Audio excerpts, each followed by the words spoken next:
Rajasthan Bible institute जो कि जयपुर में है, उनके संस्थापक आनंद चौधरी, उनके बेटे का देहांत हो गया था और उस समय पर इतनी फास्ट सुविधा नहीं थी। करीब 40-45 दिन के बाद में खबर आई थी। तो हमारे ससुर साहब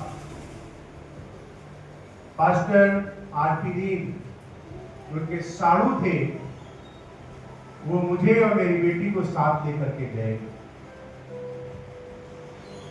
और वहां पर उनके साले अरविंद मामू चलती हुई चर्च सर्विस में एक वचन को बोला और वो वचन मेरे हृदय में कहीं ना कहीं पे घर कर गया। उन्होंने कहा कि जैसे अंकल ने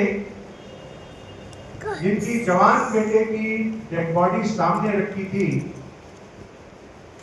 और उन्होंने बड़े विश्वास के साथ इस बात को कहा,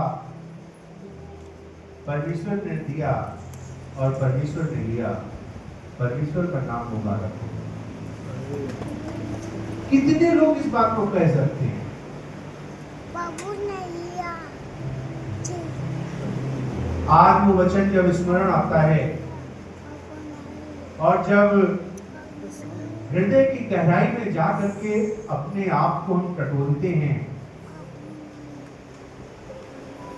तो आज भी हम अपने आप को तैयार करने की कोशिश करते हैं। परमेश्वर हमें हर पल के लिए तैयार करे, क्योंकि दिया तो उसी का है। हम क्या लेकर के आए थे और क्या लेकर के जाएंगे? ना कुछ लेकर के आए थे और ना कुछ लेकर के जाएंगे। सिर्फ परमेश्वर के काम जो हम इस पृथ्वी पर कर रहे हैं, जो हम और आप परमेश्वर से लिपटे हुए हैं, यही हमारे आत्मिक जीवन में साथ जाएगा। बाकी कुछ भी जाने वाला नहीं। और मैं धन्यवाद देता हूं उस परमेश्वर के अभिषिक्त दास के लिए, पास्टर आनंद चौधरी के लिए, कि एक हफ्ते के बाद जब वापस से उस चर्च के भवन में गया तो क्या उन्होंने सरमन बोला, आज तक मुझे नहीं याद, सारी चीजें वॉश आउट हैं, लेकिन केवल एक चीज जो आज तक मेरे चेहन में बसी हुई है, दिमाग में ठहरी हुई है, उन्होंने इस बात को बोला, परमेश्वर का दास वो नहीं होता है जो बड़े बड़े जब मंचों पर जाकर के प्रचार करता है, बहुत बड़ी भीड़ के सामने खड़े होकर के परमेश्वर का बखान करता है। परमेश्वर का दास तो वो भी होता है जो गांव में जाकर के प्रचार करता है, कस्बों में जाकर के प्रचार करता है, पैदल जाकर के प्रचार करता है। परमेश्वर उसको भी ग्रहण करता है। ये दो जीवन के वो आधार हैं जिन्होंने मेरे जीवन को बदल दिया। बहुतायत की आशीष परमेश्वर ने हमको दी। हम स्मरण करते हैं जब रनिया के क्षेत्र में गए, जिसका बीज हमारे ससुर साहब ने वहां पर डाला था। बड़े गर्व के साथ हम कहना चाहते हैं कि आज हम कहलाए जरूर रनिया के जाते हैं, लेकिन सारा श्रेय हमारे परमेश्वर को और सारा श्रेय हम पास्टर आरपी दीन को देना चाहते हैं। क्योंकि अगर आज उन्होंने बीज वहां पर ना डाला होता तो शायद हम परमेश्वर के इस बड़ी मुहिम को, उस बड़े काम को जो कर पा रहे हैं, वो वहां पर कर ना पा रहे होते। एक स्कूटर के स्टेपनी के कवर पे लिखा हुआ था, ये सारी चीजें स्मरण आ रही हैं, वो मैं बता रहा हूं आपको। तुम स्वर्गीय राज की खोज करो तो ये वस्तुएं तुम्हें यूं ही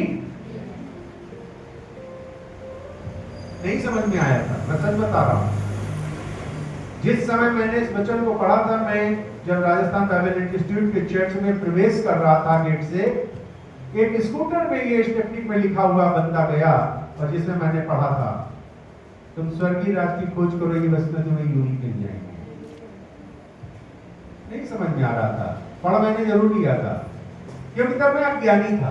मैं सच बता रहा हूं, मैं अज्ञानी था, नहीं जानता था परमेश्वर के वचन की गहराई को, नहीं जानता था वचन के भेद को। और मैं उस समय शायद मेरे विचार ये थे कि कहां खोज करें, किस जगह पर जाएं। धीरे धीरे करके परमेश्वर ने मार्ग को बनाया।